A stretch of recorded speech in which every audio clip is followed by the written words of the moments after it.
Nu stil zijn. Hè?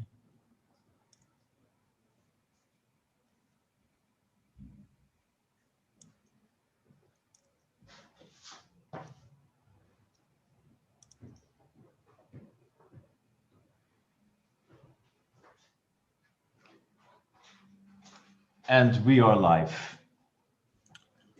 Good morning, everyone. Oh, at noon we are already. I have a co-host, Dr. Tino Greif. If you speak up, Tino, they'll probably see you. Hi, my name is Tino Greif. I'm the Director of Training and Education of the ERC. I'm not sure if... Yeah, you are visible. Okay. And together with Patrick van der Voorde, I'm chairing this session. Patrick is the mastermind of Cosy, behind all of the stuff. I'm here in my function as the Director of Training and Education, and we will discuss course rules and all what is related with Cosy 2020.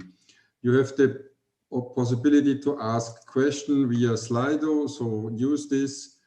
And Patrick will start with a short introduction into the topic, and then we are going to discuss questions from your side. Patrick, please. Okay, I'll share my screen. So I do not have any major conflicts of interest apart of being indeed sort of Chinese voluntary project leads for the Cosy 2020 and all previous Cosy iterations.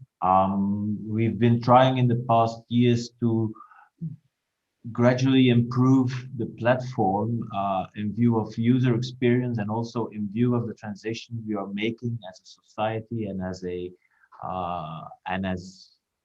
the society, the broader society in itself, towards more virtual learning, more better preparation, and the trajectory of lifelong learning. And that is also why we now tried to come up with additional improvements in this Cosy 2020 version. First of all, there's a few topics I will highlight. First of all, with regard to certification, like I said, we are much more focusing on lifelong learning, taking into account that there's a rapid decay of skills and knowledge. This will, in the future, also be visible on your certificates, this emphasis on lifelong learning, in that we will show the date of last course and the deadline for recertification. Recertification can be done by either doing a hands-on module and a mandatory online preparation part, or for some courses do 2 hands-on modules. And this should be done within a period of 2 years plus minus 6 months for the intermediate and advanced courses and 1 year for the basic courses. If you do not step into this trajectory, the only way to refresh yourself is doing a full new course. For instructors, there's also a change into the recertification trajectory. We are aware, especially in certain countries where the amount of courses is not that high, that it's sometimes difficult to do 2 courses in 2 years. So we upgraded this to 2 courses in 3 years, but, and there's a but, we do think that it's important that instructors attend at least in this period 1, and hopefully more than 1, educational day, focusing on educational practices and also content. This day can be organized by ERC, the national councils, or larger dedicated course organizers. What I've just said will also then be visible in the Cosy environment.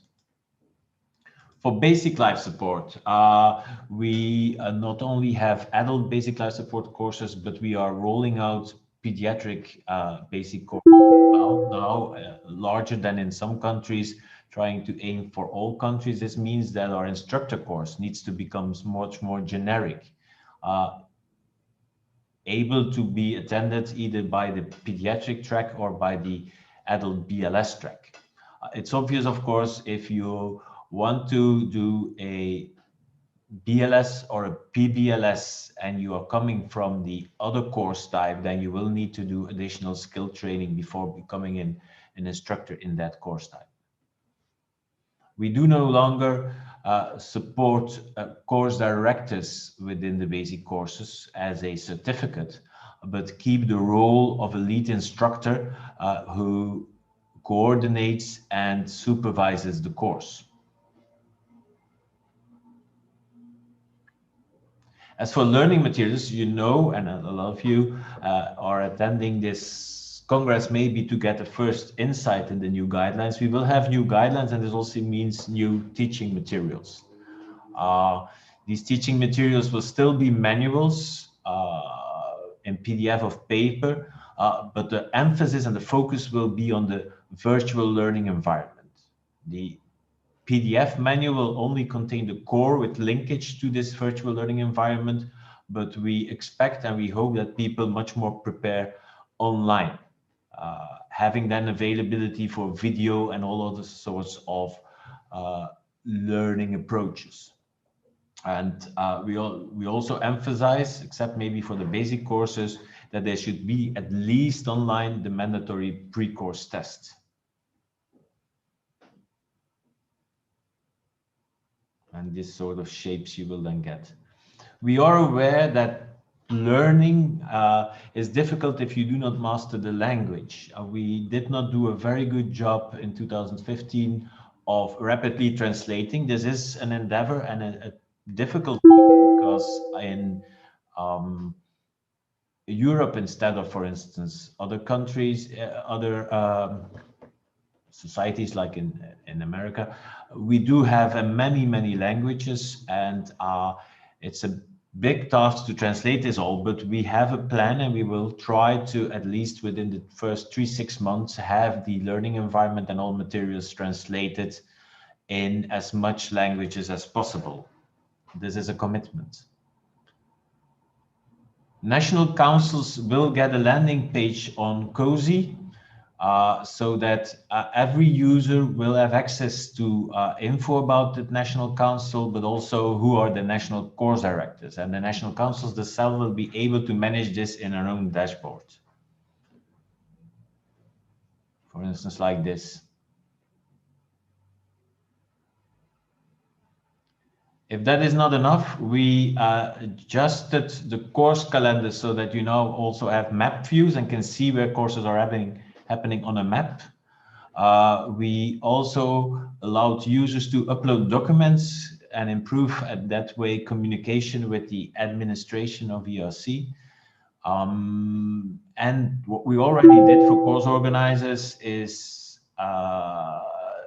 the possibility to duplicate and postpone courses. Normally this was part of the 2020 improvements, but due to COVID, we did it earlier. Importantly, and this is a problem that a lot of people have, if you are in the system with 2 accounts or 2 email addresses, then information might be spread and incorrect. Therefore, you can now self-merge by adding a secondary email address to your account. This email address will then get a notification, and if you click on it, then these 2 email addresses and everything that is behind these 2 email addresses will be joined to one. We have difficulties, and I definitely acknowledge this, with the help desk and ticketing system. It has been a very difficult year for ERC, also in terms of staffing and responding to this, but we are trying to improve, and we hope to get this back on track in the coming weeks after the Congress. We've changed the help desk to a widget so that you are immediately giving the right topic and that it gets into the right folder to the right person. We are also improving and will be improving our frequently asked questions. So we urge everybody to first look into this database before asking a question.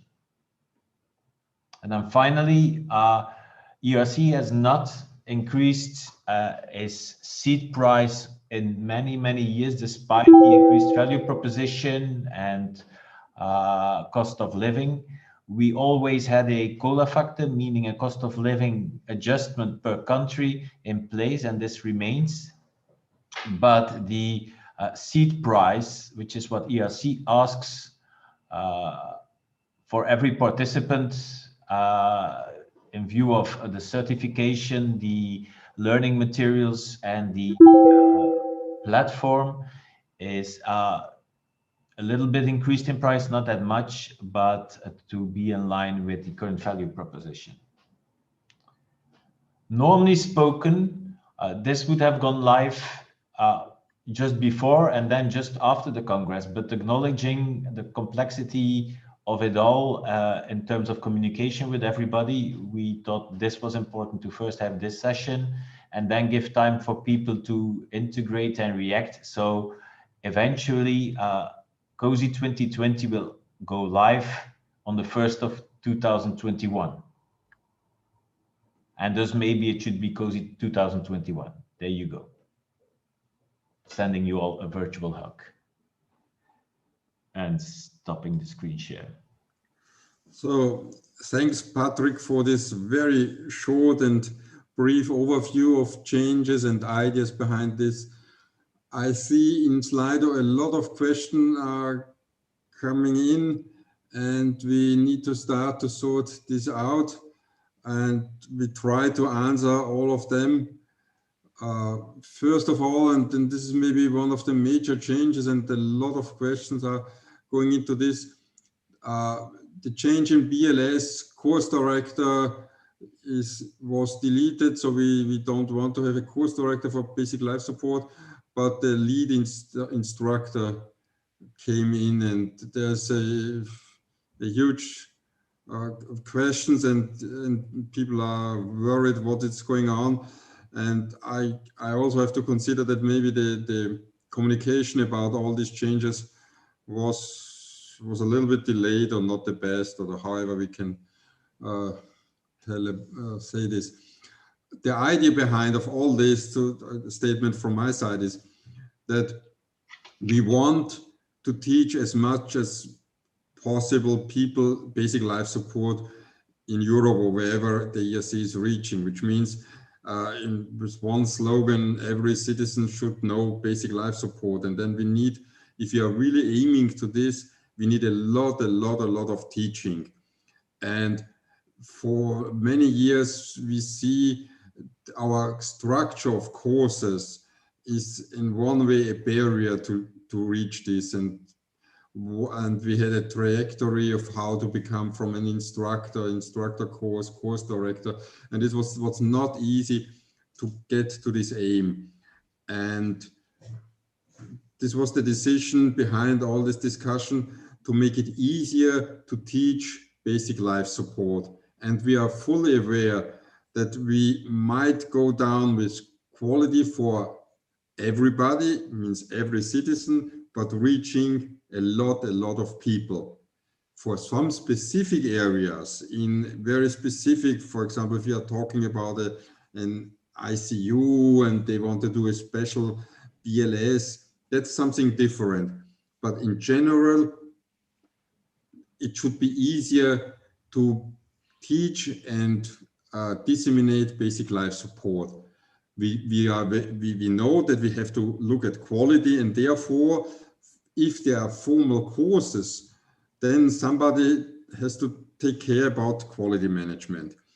A lot of courses throughout Europe are very small courses, one teacher teaching 6-8 people. So there's no need for a formal trajectory for a course director. This is maybe my first statement. Patrick, what could you add a little bit from the pediatric side on this? I fully agree. I do think that we need to spread the course, and we have experienced that although they are sometimes a guarantee for quality, that the notion of a true certification for course directors in a BLS course, which was actually then not the case if you had very small BLS courses, and so people could split up and then bypass this course director function anyhow. It was also a barrier for organization, especially in countries starting up and these sort of things. While now changing it to a role, so there's still a leading responsible instructor, but changing it to a role makes it possible for a lot more people to step into this role.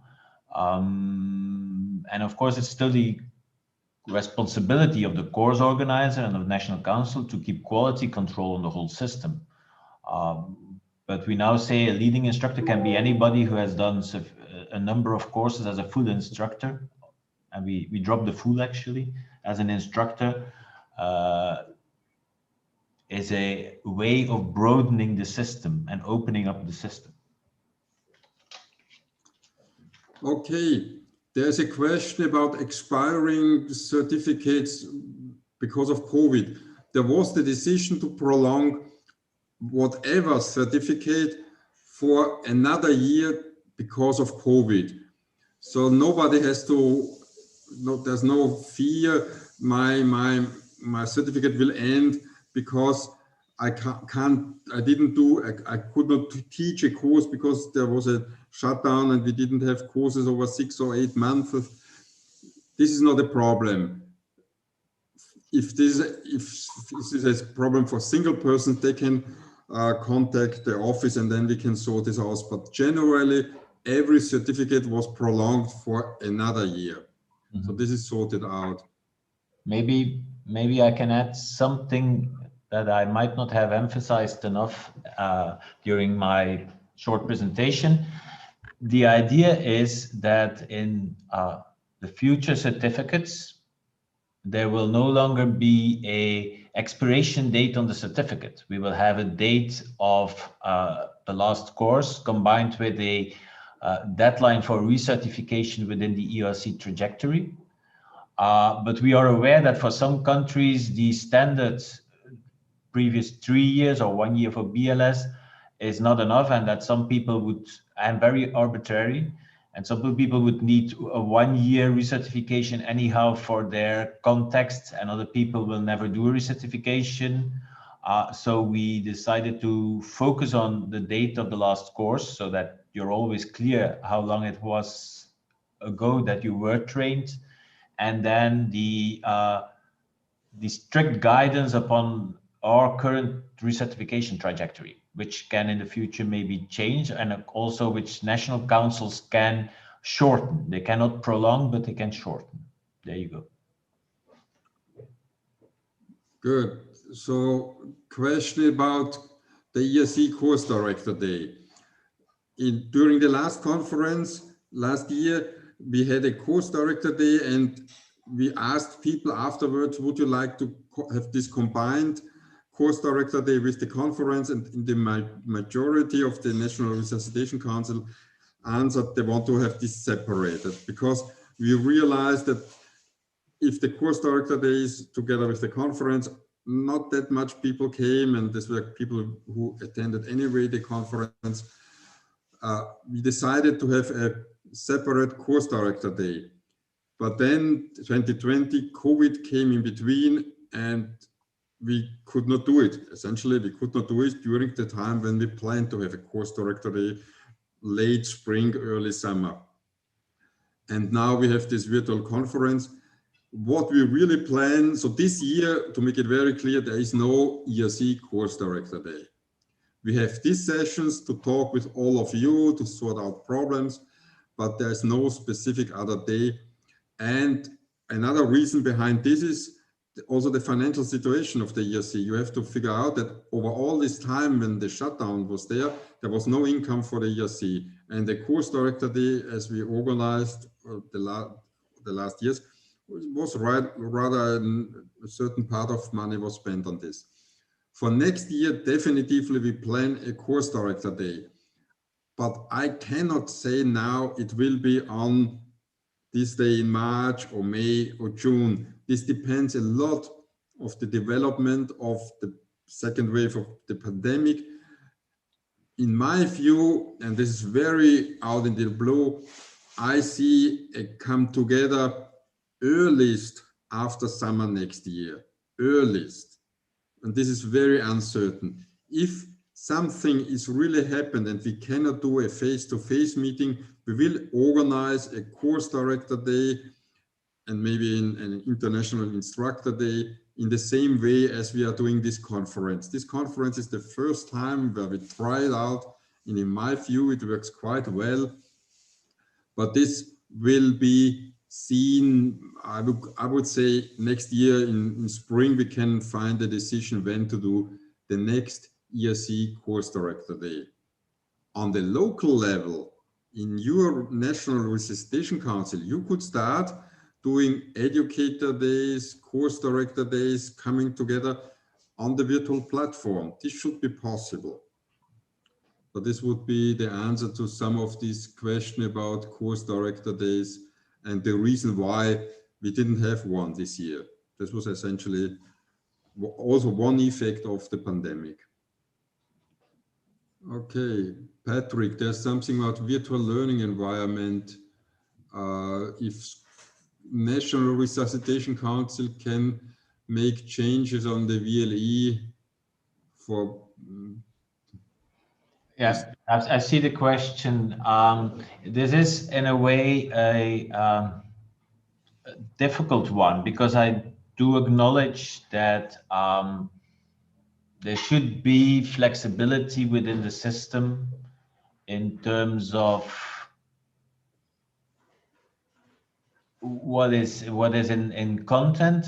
There's also always even a little bit of differences between countries in terms of guidelines, and I think these differences should be acknowledged, although I hope that these are much smaller than they were in 2015, because it's not good to have large differences between countries while instructors and people travel between countries.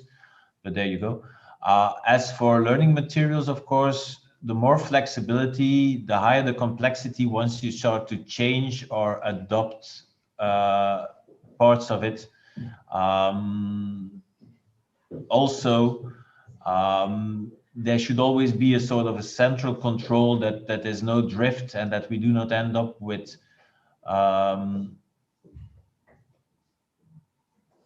so much country-specific things that we lose the unity of ERC, which is also our strength. And when you try to work in consensus, of course, sometimes you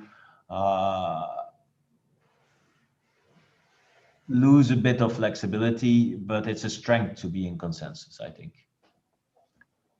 The next question about educational day, maybe we did not express this quite correctly. We think that these educational days are for the instructors, educators, course directors, and also for the course organizers. So from our side, we want that people are teaching courses, but we know that a lot of our instructors, they did once in a while the generic instructor course, and now they were teaching over years.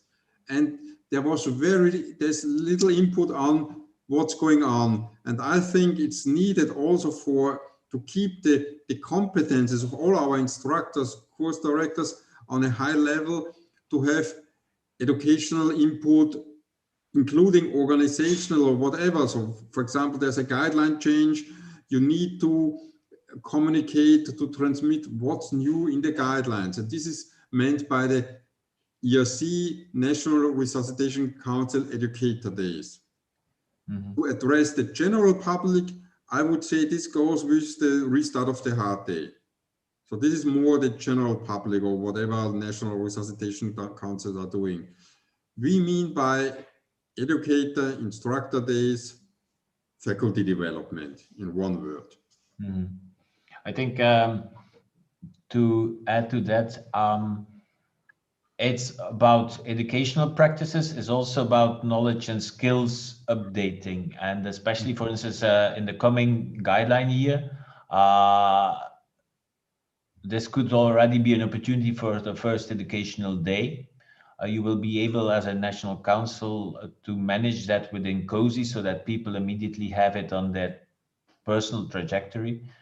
But I think it's important that people once in a while get retrained or reassessed, and in some countries there's already a clear structure for it, and then this clear structure can definitely be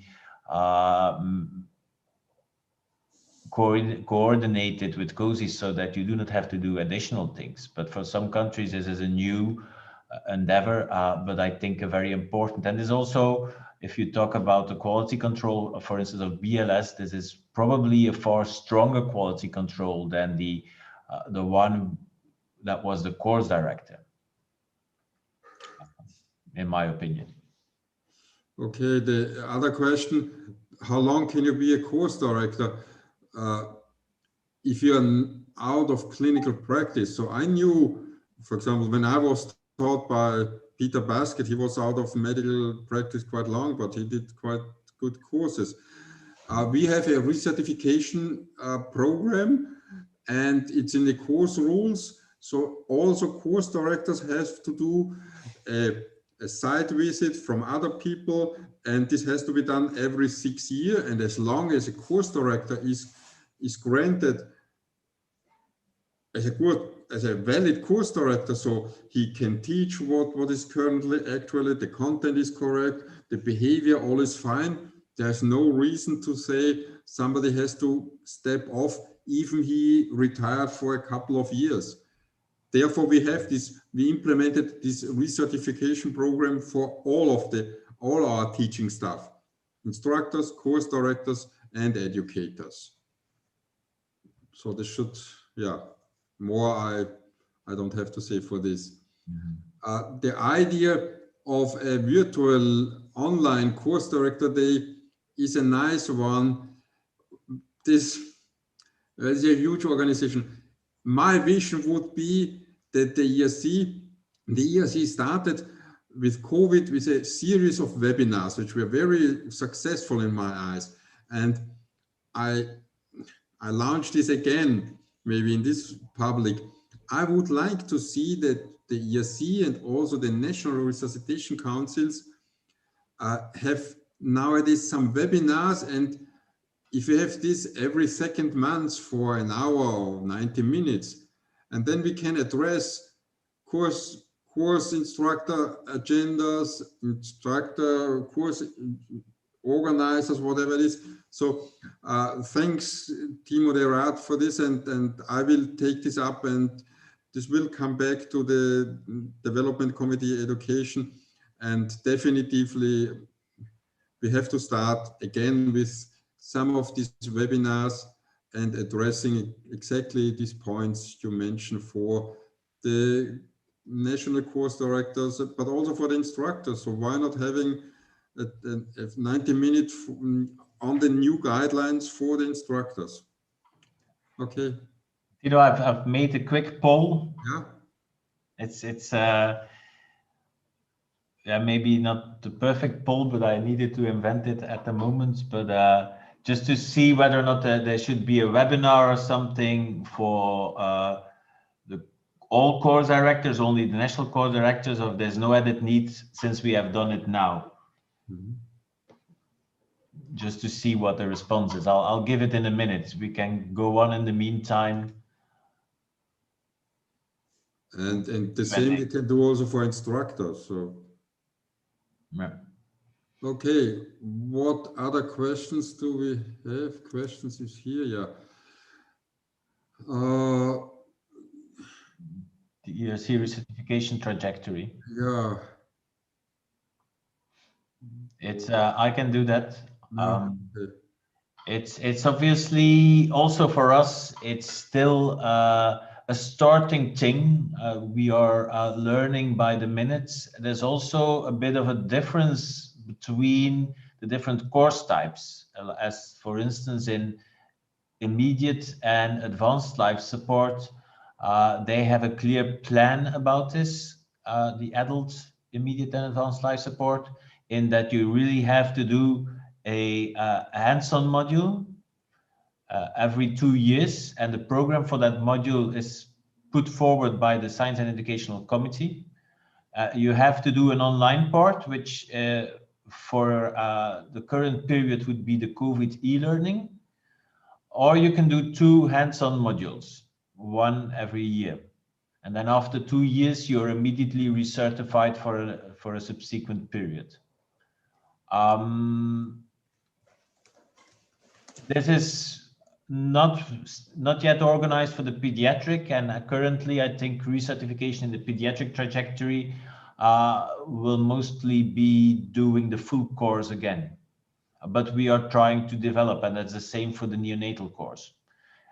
Anyhow, in Cosy, if you click on your certificates, then you see the screen and a barometer how alive your certificate still is.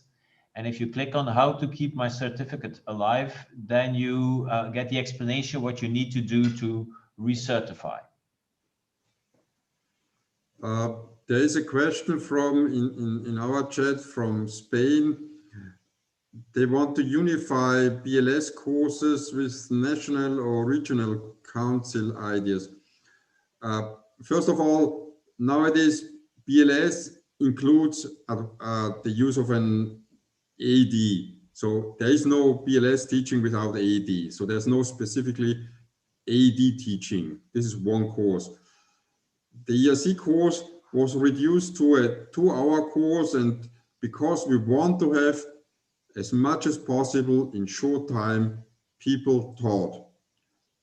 If regional or local organizations have longer courses, then it's on their way, on their, they can promote it, but the minimum time now is still 2 hours, might be less, because if we start and if this catches on that we have an online part on BLS, other people are reading a manual, and then they come together and do only the hands-on side with others together, then the hands-on side could be even an hour, and an hour by e-learning, some stuff like this. So we want to have a very small core curriculum for every citizen, and whatever is added by locals is on their own. So yeah, I hope I could answer this. I'm going to show results. You'll see them if you have answered the question in the poll. And what I see is about 3 in 4 would do a webinar for course directors. That's the vast majority. There's about 10% who doesn't see the needs, and about 15% who do only do it for national course directors. But in general, the idea is clear, I think, and we'll take it up. I think we can still organize it, probably even before the 1st of January. But yeah, so I think this would be a good start for one of these webinars, and I really like the idea to make this on a regular base for instructors, course directors, so even of course organizers if something new comes up. Okay, thanks Patrick for this quote. There's a question about future online courses on BLS. Not only on BLS, also for all the other courses. Cosy, the virtual learning environment, will the main teaching tool from the ERC. So in the future, we want that people are using Cosy, the online learning, and the manuals are only a backup. So even in the future, the manuals will be a part of Cosy, a very small part, only the core content you really have to know to go to a course. So this is part of and therefore also BLS will be online, and quality assurance, because this is a little bit in the question. This can then happen with the on-site training. Resuscitation is still a skill, and people have to show that they are able to do proper chest compression, ventilation, whatever is needed. So they can learn the theory, the ideas behind via the online learning, or some people still want to read a book, but then practice has to be on-site, and there it's our job then to assure the quality. Good. Yeah, and maybe just to add is that obviously there's always a skill part that probably needs to be done live, be it with a self-learning station and or an instructor. There's possibilities there definitely for the future to integrate self-learning stations into such a system, especially I think for BLS. Once you talk about the recertification, the amount of instructor needed for this trajectory should be minimal. This does not mean that it's zero, but I think we should move forward to more rapid recertification and more frequent recertification. And that only will be possible if you take out the large role of the instructor and bring it to a minimum, still ensuring quality. There is a question on because the seed prices are going up. The going up is really small, and there was no increase in these costs over years. I cannot tell you where the money really is going now because I don't have it. But at the General Assembly each year there is a report from the Treasurer, and at this General Assembly, all the representatives of the National Resuscitation Councils are there. They see exactly what comes in, what is spent, for what is the money used. And I would say if you're really interested where the money goes, then ask your local national representative in the General Assembly, and they have all this. So you get it really in paper. The last time I remember, we got even a printout with all these figures on it, where the money goes. More, I can't tell. It's not that. So a huge part is we run an office. We have to pay for the virtual learning environment. For example, also this conference, all this stuff is spent. And all in all, the ERC is not making a huge amount of money. So only to say, when we had the shutdown, we calculated, and getting people on part-time work with all the restriction, the money of the ERC was, if nothing comes in, for a maximum of 1.5 years, and then all would have been gone. So we don't own an enormous amount of money. I think what is also important to clarify is a few things with regard to the seed price.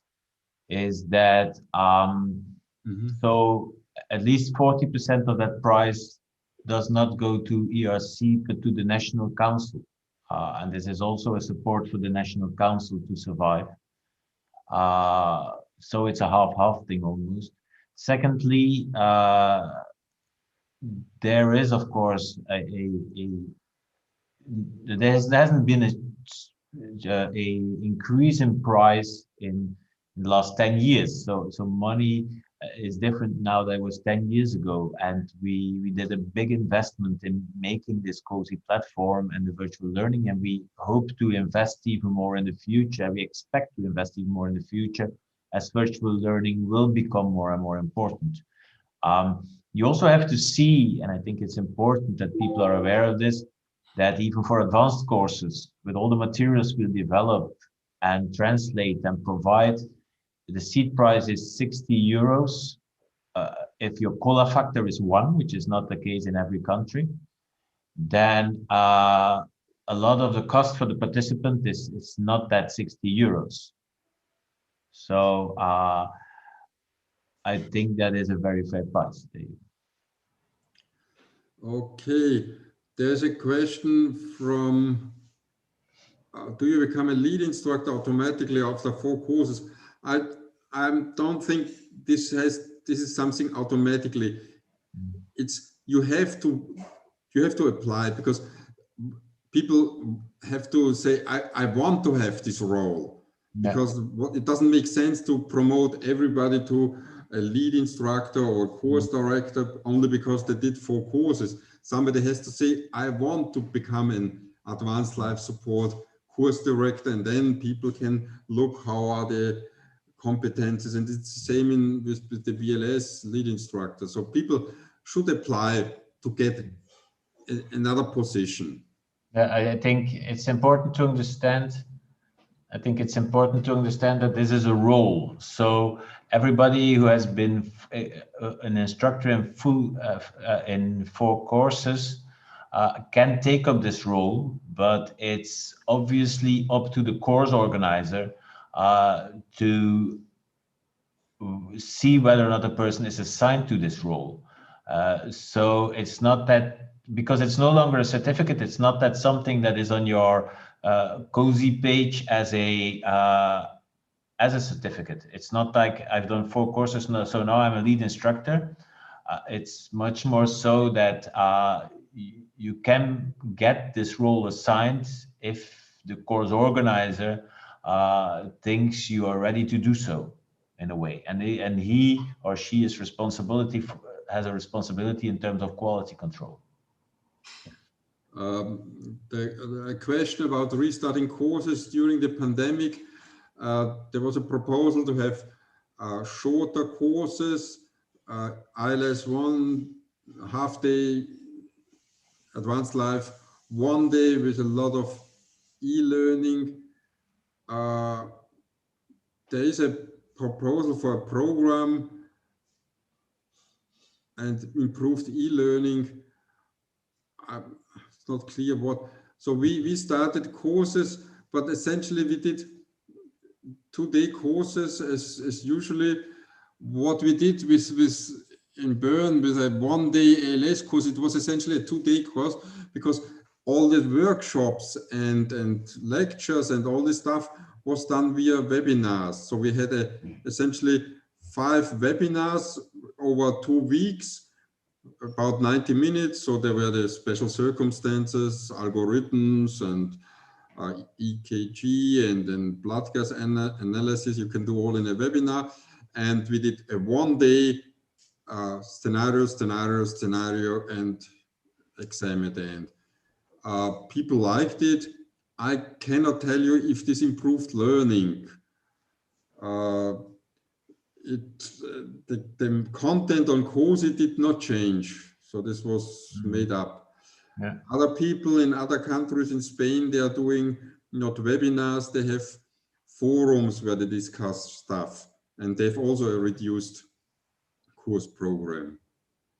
I think for the advanced courses for pediatrics, we considered it currently impossible to go down from 2 days to 1 day, even with the e-learning, which we see as an optimal preparation for the hands-on part. But there have been programs in ALS of a 1 day as a pilot course with the e-learn preparation, and this is still a pilot, but it is run, and especially in COVID times, it might be a way of making it possible to restart courses. I think for the immediate life support courses, ideally it's a 1-day course, but especially with the e-learning in the future, it should be possible to shorten that course and still keep the educational goals active. And this might be more a focus than going down on the ALS, I think, especially in pediatrics. There's a question about the hands-on recertification modules. Time-wise, we think about 2 hours. So if you're doing 2 hours each year, over the time of the years, you have enough practice, learning, and then in between 4 to 6 years, you have a supervision, like a certificate. People are looking if you're really able to lead a team, for example, in advanced life support. 2 hours is easy for the most people, easy to manage in clinics. So either in the evening, morning, when the shifts turns, there's a change in shifts at an ICU. Other areas are doing half days, so 4 hours. And we wrote in the course rules, in 2 years, 2 modules, and 1 module is 2 hours. So if you're doing a 4-hour module because you're doing a morning or an afternoon and doing scenarios, that's also fine. And in the other year, maybe an e-learning module, which is also possible. And from the same person, there's always the same differences to AHA. From the ERC point of view, I have no problems with that AHA is having differences because we are teaching ERC courses. The Americans are teaching in the US and in Canada AHA courses. So whoever is doing AHA courses in Europe, they face a problem, but it's not our problem. In Europe, you're teaching European courses. Reason why on ILCOR, because maybe to explain this, we discussed this a lot in ILCOR. Why do we have slightly different algorithms? And this is really local clinical practice. For example, in Australia, they said we have a lot of problems with people rescued from water. There are a lot of swimming pools, all this. So even for adults, it's so important in basic life support to have in the beginning ventilation. And it's understandable. So this is a different local practice. And therefore they said they want to have, like similar to the children, to pediatric basic life support, also for the adults, starting with ventilation, because this is a major problem there. A lot of cardiac arrest is due to accidents in water. And if the Americans have slightly different, then it's their clinical practice. But AHA is doing courses for the clinical practice in the US and Canada. We are doing our courses for the clinical practice in Europe and areas around Europe. So if some people in Asia or in the Middle East are adopting ERC courses, then they see these courses fits in our clinical practice. That's all. I hope I could answer this question.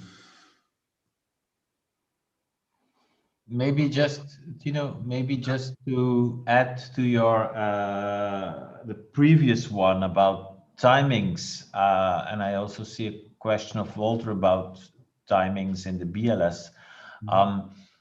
The timings we are giving in the course rules are minimum times, and of course it's still up to the persons responsible for that course to see whether or not you can meet the learning goals and have sufficient quality of your course when doing.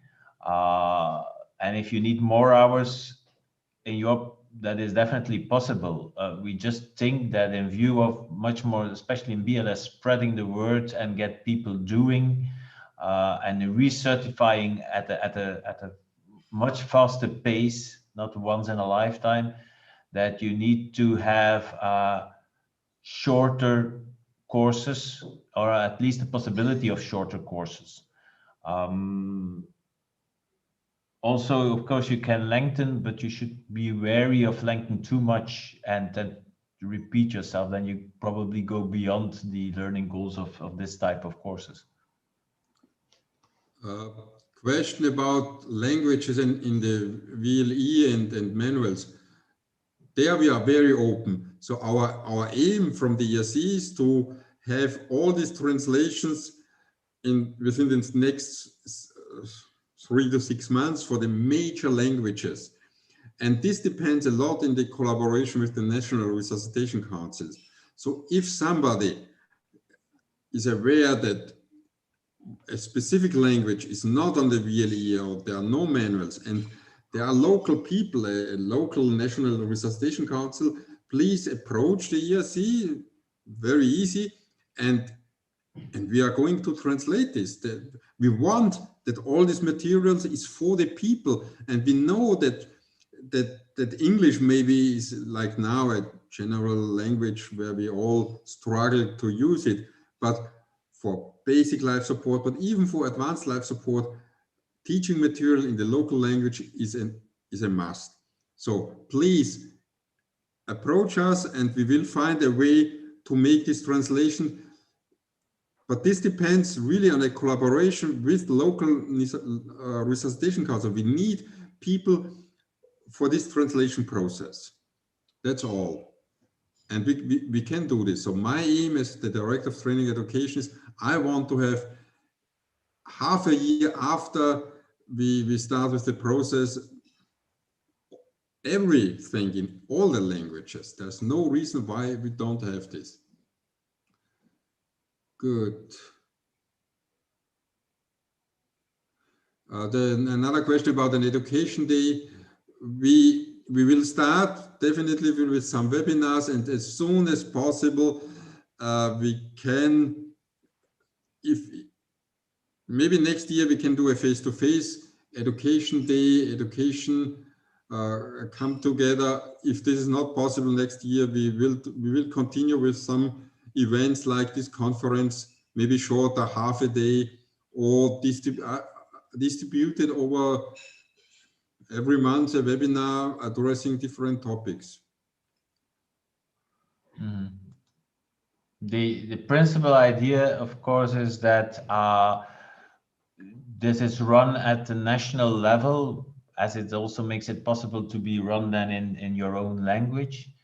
But if that is not the case, and especially if there's big changes like the guidelines, I think we also need as ERC to probably set this up, definitely in COVID times where setting this up might be an online thing. We are also aware that we will not, if Cosy 2020 starts in 21, it's just starting, that we cannot expect this to be up and running in the first months after that. So we will see this as something that will happen in the near future, and try to do our best to facilitate this in the coming 2 years. But it's a shift for the future. There's a question, when the new advanced life courses are expected to start? Expected courses are going on. I have to say the changes with the new guidelines are very little. So the changes in courses, content-wise, will be even less. If you ask me frankly, if you have the new guidelines will come out at the end of March, so new courses can start after March. But I think with April, the new courses start, because we want to have all the material ready by then. So, and this time the changes are really little, so there's no reason why not going on having courses. I have to agree and disagree with you, Tino. In terms of, we will try to do our best to have materials ready by the Guideline Congress and immediately thereafter. Translation, ideally for at least languages where there are many courses, should be ready as well. But for pediatrics, for instance, and that might be different with the adults chapters, there are changes. These changes are not, and if you've seen the lecture yesterday, you might have heard some of them. These changes are always based on a lot of new scientific insights, but quite often also on educational and implementational choices. But there will be differences. And that means that there is going to be a difference in content before and after the Guideline Congress. You should be aware of. Yeah, but this is our job to do beforehand, for example, some webinars, and then tell people what has to be changed, and then this is part, I think, for faculty development. There's another question about this one-day courses during COVID.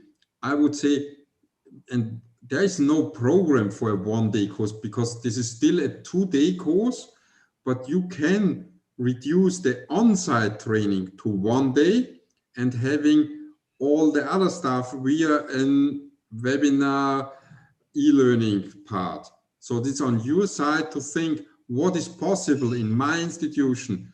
Do I have a forum on the internet? Do I organize webinars? Do I have a huge lecture room where everybody is sitting 5 meters apart with masks and you could do a mass lecture to all of them at the same time. It depends on you.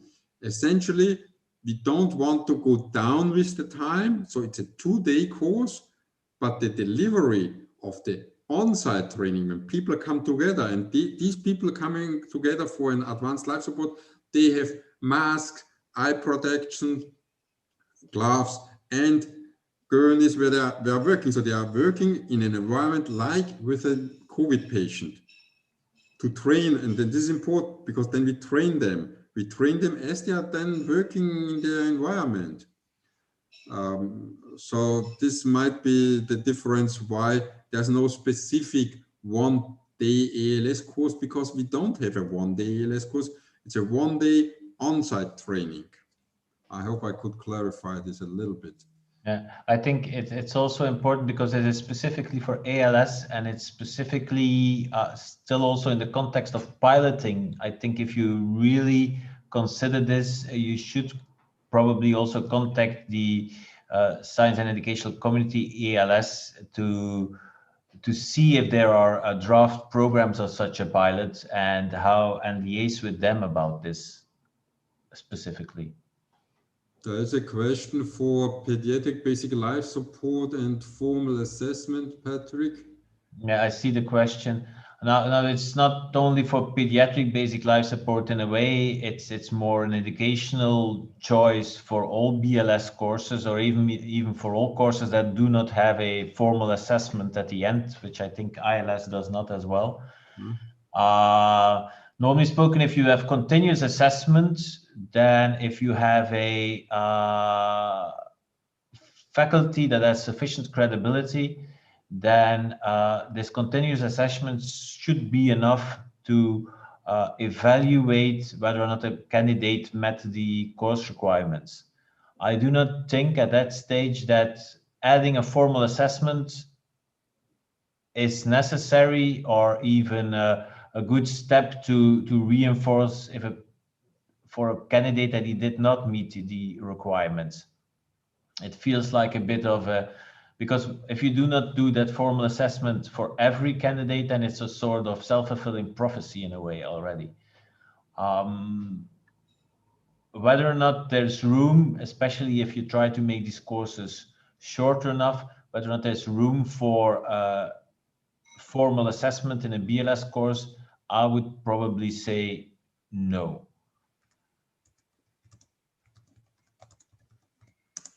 Okay, there's another question. Yeah, a question about renewing instructors because they are teaching academics at the university or schools of whatever school of nursing. We don't consider this because we want our courses taught by instructors which have a little, or at least what we offer on faculty development training, how to teach resuscitation in the way the ERC wants it. The other organizations are doing it in the same way. And why I'm really strict on this, I'm teaching on an academic institution, and I saw so many academic teachers doing very, very bad teaching only because you are assigned to become the title of a professor. I'm also a professor. This does not mean that they are doing good teaching. Therefore, our courses, our instructors, course directors, educators are specifically trained to teach resuscitation on a high level. And therefore, we stay with our recertification program. And it's not a problem, it's easy to do. And if some academics don't want to be supervised, looked at by maybe a non-academic instructor of the ERC and they cannot stand it, they might not be in the family of the ERC so well. So it's to choose by them. And over all these years I'm with the ERC, I didn't see a lot of problem with this. Good. Next question. Yeah, The question about how can we teach first aid and CPR in communities when we can't teach anymore. I don't agree with this. We can teach even in the pandemic, and we have to teach, because if we don't teach basic life support, advanced life support, people get less quality attention if they have a cardiac arrest. So it's our obligation to teach now, and we can do this. Even with strong restriction, where I am, we got a very strong restriction now, because the numbers are skyrocketing, really. But you can do these courses with a limited number of persons, maximum of 6 persons, 1 instructor, enough space, the proper equipment, mask, eye protection, gloves for everybody, and then you can teach basic life support, advanced life support. That's not a problem. And I would say you have to teach.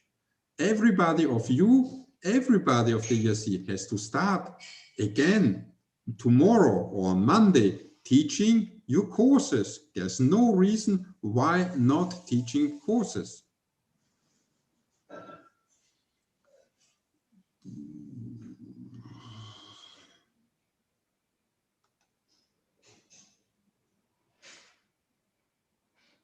Maybe I can just, Yeah. because that's the question about the MCQ testing in BLS. So like I said, the pre-testing we consider mandatory even for all intermediate and advanced courses, as a final test for preparation, because we do not come back in these courses in a sufficient way to knowledge and skills. Well, no, to knowledge. So we expect a bit that people are pre-trained when they arrive at the course. Ideally, we have the same sort of flow for the BLS, but we are aware, of course, that there's also a lot of people who just come to this course from very different backgrounds and not always have the flow of pre-training themselves, and this should be possible for the moment. And we will see how we evolve. What we need to do, and I'm very aware of this, this is the trajectory of the coming months, we need to improve or adjust these questions or the way we are asking them, so that they probably better reflect the learning trajectory of a BLS provider. So we need to reassess, yes. Okay, there's a very important question, or it's also a comment. If you want to spread BLS, and if a candidate in a course, this means BLS, fails, do we then discourage him or her to perform CPR? This is really a point. So the question is if somebody is in a course and you see he or she does not reach the competence, then it's our job as an instructor to encourage them to do better, maybe to do a refresher very, very early. But I would not fail somebody. I would talk to him and ask him what's the problem and work how to perform. We know from a lot of teaching, there are very nice, even published initiatives with families of people who had a cardiac arrest in the rehabilitation program. And a lot of these people can learn the minimal requirements for doing BLS. They learn when somebody is in cardiac arrest, what to do, to call the ambulance, to start chest compression, to bring in an EAD. All this can be learned. And I would not like that people are discouraged to perform CPR because they fail the course. They might not be at the highest level of the competence like others. They might not be at the level to become an excellent instructor then, but they learned how to start BLS, how to initiate the chain of survival, And in the end, if they are not able, for example, to do back mask ventilation, if you're talking about this, who cares? They start to do something, and that's maybe the most important thing.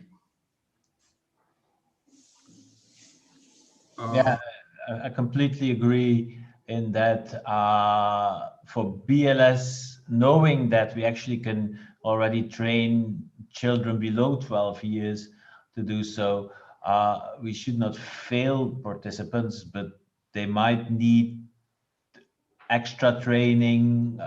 Come back tomorrow, we work further on it so that we can all pull them over the quality level that we want to reach. Um, it's different, of course, and that is another thing. It's a bit different but there's a responsibility also of the organizing system. In, for instance, a hospital environment, if all your nurses do this BLS, then you really need to be sure that they pass the quality level, which is also the case for the public, but the perspective is different. There's a question on our proposal to translate all the Cosy part and emails. Lilia, if you still are not, if there's a problem, please contact ERC, contact Salua, and we find a way that you get all this material for translation. And if everything goes wrong, write an email to me. Yeah, no, but for the Cosy 21 or 2020, like you want, I hope to be able to send out the files to translate the front end of Cosy itself by December, so that you have a few, or ideally during November, so that you have a few weeks at least and we will pre-translate so that you only have to check. But maybe send me an email so that I know that I also need to mail you for Icelandic. Okay. Question: live course in the area of high COVID outbreaks. First of all, you can use for the theoretical the online part or doing a webinar. I would say even when we had the first wave, we started courses because we had to train our people doing CPR with the personal protective equipment. So we trained them. It's necessary to train people even if there's an outbreak, because they need to learn how to use it. They need to learn not to jump into the room and doing CPR. They have to learn putting first the defibrillator and then somebody getting PPE. I know a colleague who got infected because he was going by, saw they had a problem with intubation. He went only into the room, put in the tube very fast and got infected. Exactly. Therefore, we need to train people, even in high COVID area, how to do CPR under best protection. Otherwise, more people will die if you don't do this. Language. What languages will be the online material? I hope in every language in Europe who requests a translation. Yeah. The only thing maybe to add to that is there is, of course, we have many languages, and although we will facilitate translating at our end and at your end by having people who help us, there is still going to be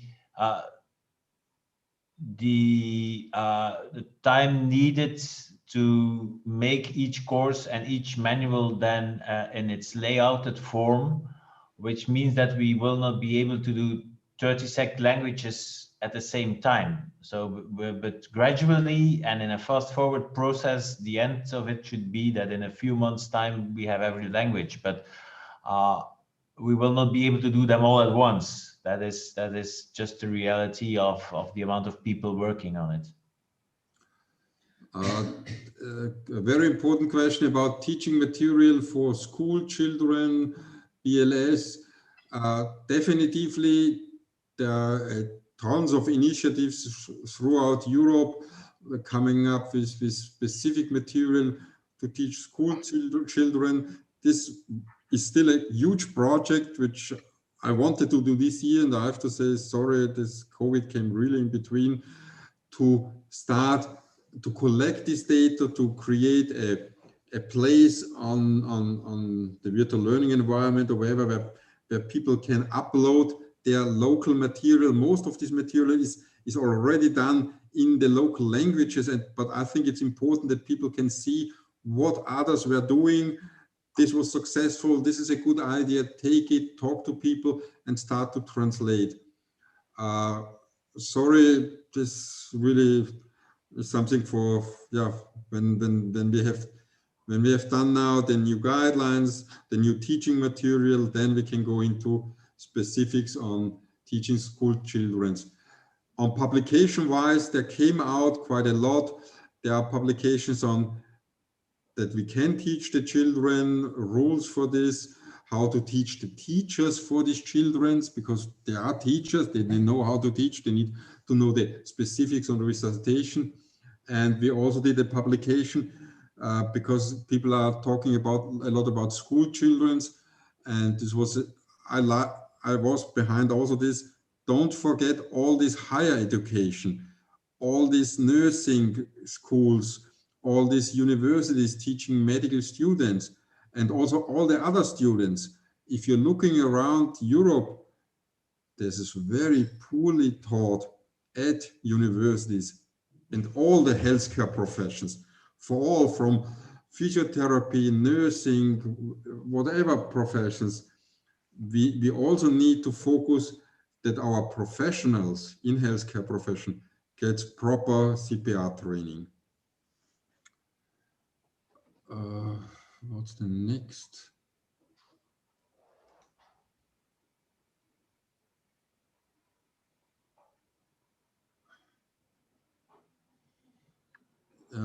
MCQ, there we are starting to think, and we might change that MCQs can be done online before, after the courses. This is a part of the development of Cosy 21, because this was one of the questions. Question if BLS for lay and medical professionals should be different.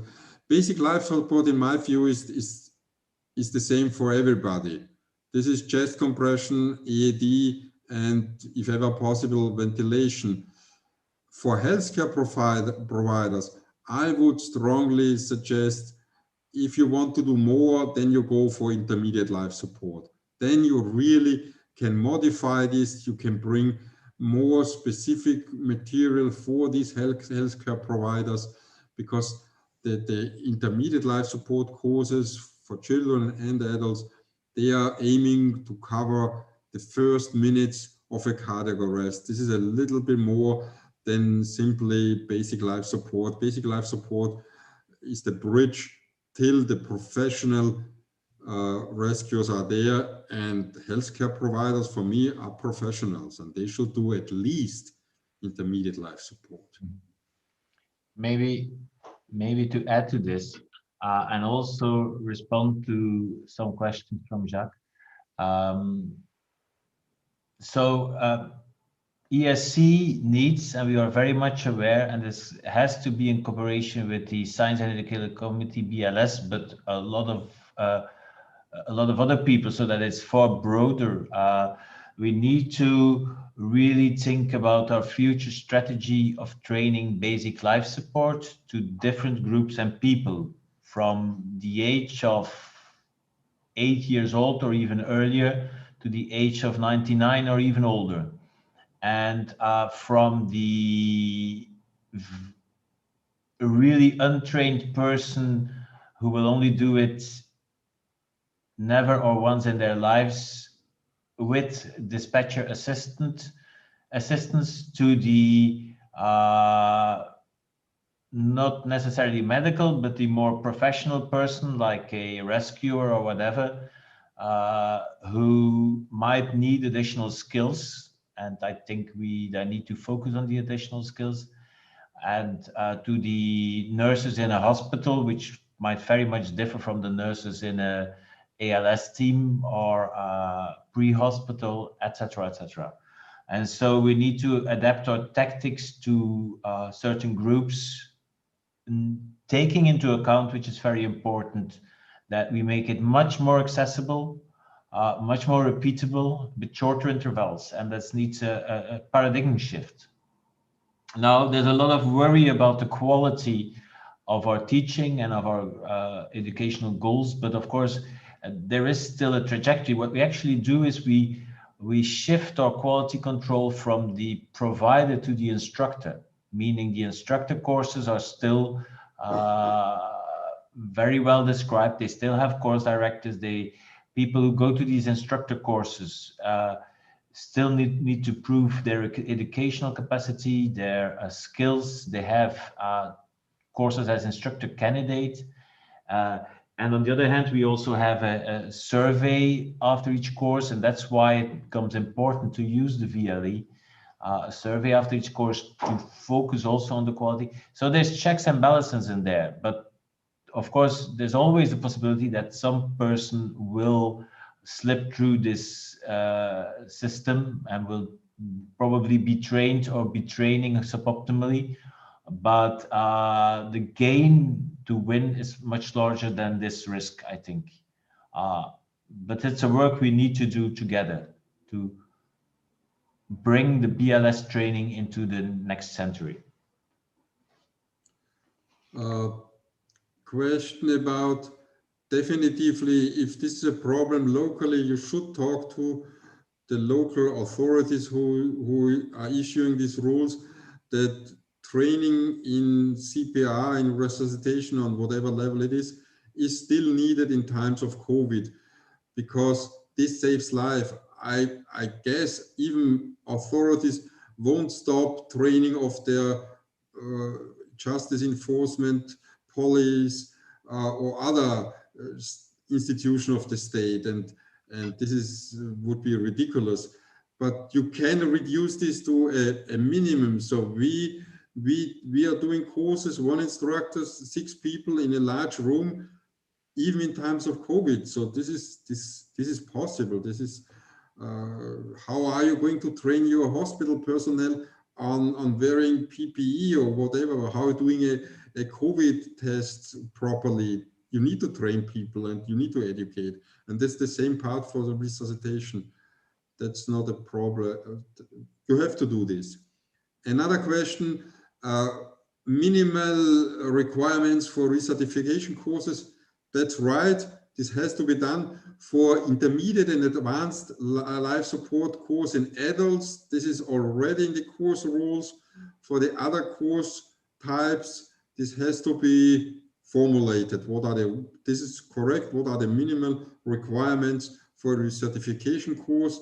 And in the best way, these science and education committees come up with the minimal competence you should reach in a recertification course, because we want that people get out of a recertification course with a certain competent level, not only attending a course and then sitting 2 hours there doing nothing is not enough. So thanks for this.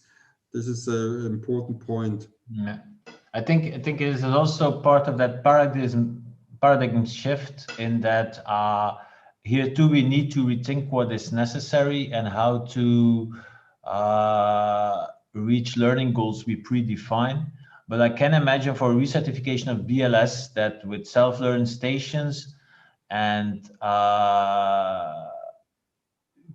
QCPR mannequins and these sort of possibilities in the future, this hands-on part can be redefined to something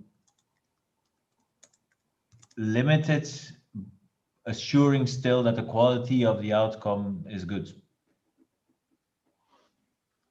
Okay, the question about national resuscitation days organized by the National Resuscitation Councils.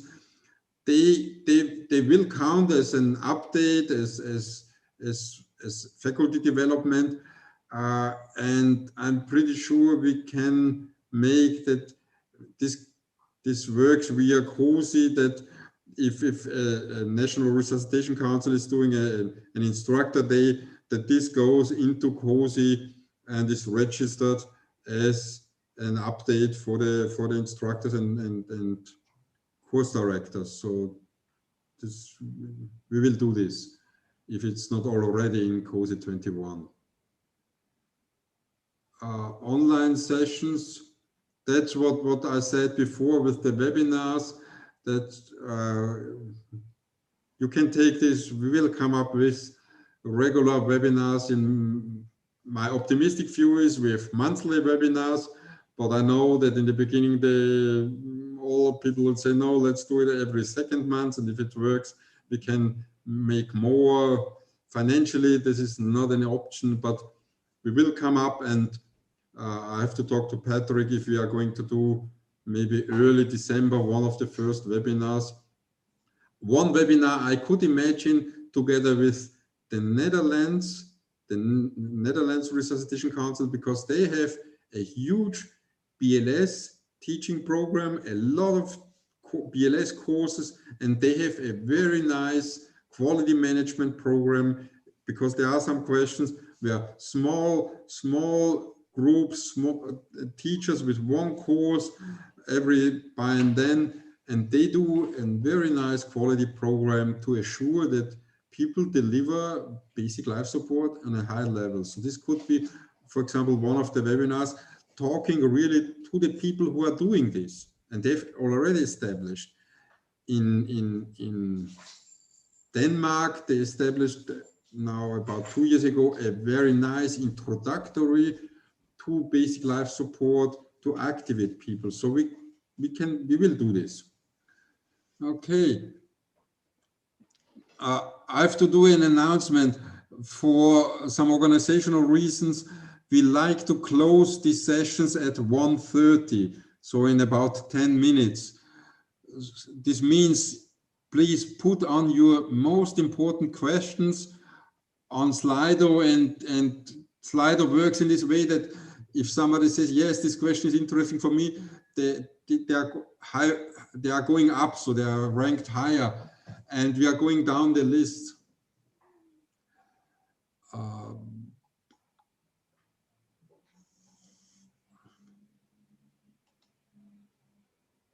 There's a question about future educational cooperation with European trauma courses.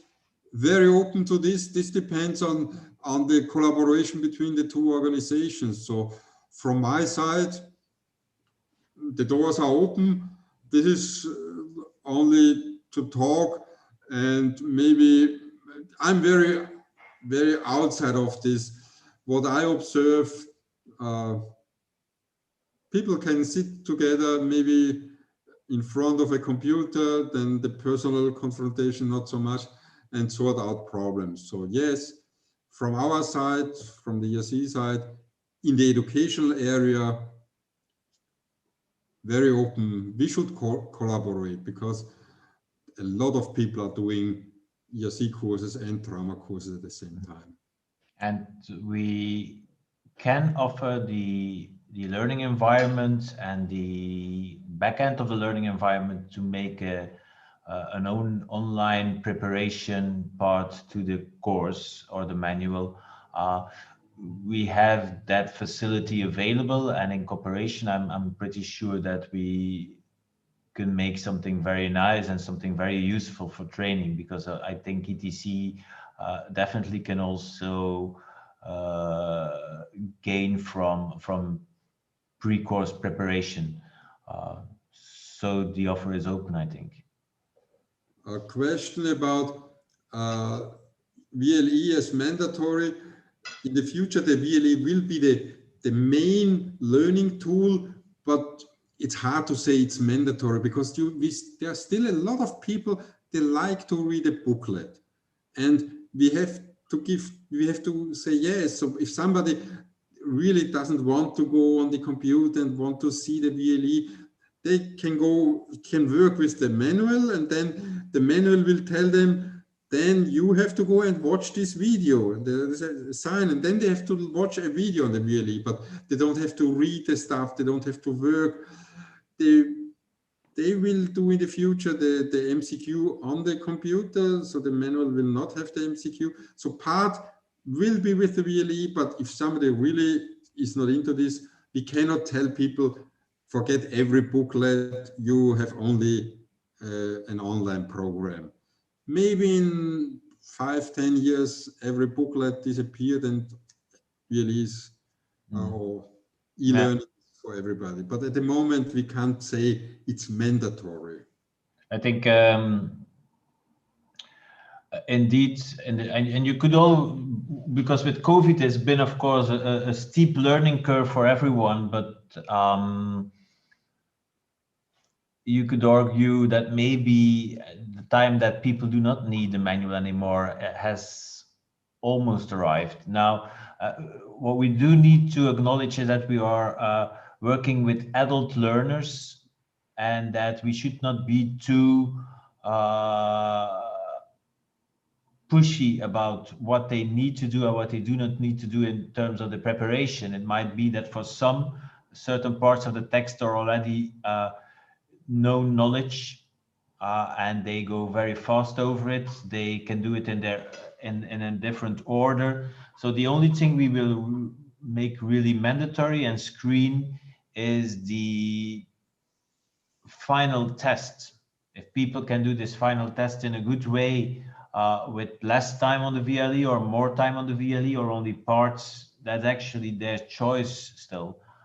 As long as they pass that final test, then we are pretty sure that they have a certain degree of knowledge when entering. Again, question about translation. There were always translation into Arabic, so there will be in the future also Arabic translation and VLE, and different requirements from legal licensing for working in a hospital. So if this is needed, then, and mostly this is in correlation with a final assessment. So this is also the reason why there's still a summative assessment. And if this is needed for you in your country, then this can be worked out, so that, for example, if in the country you need a certificate for BLS with a summative assessment, then you can do an ERC BLS course, and at the end you have a summative assessment according to the local needs. There's no problem to add this.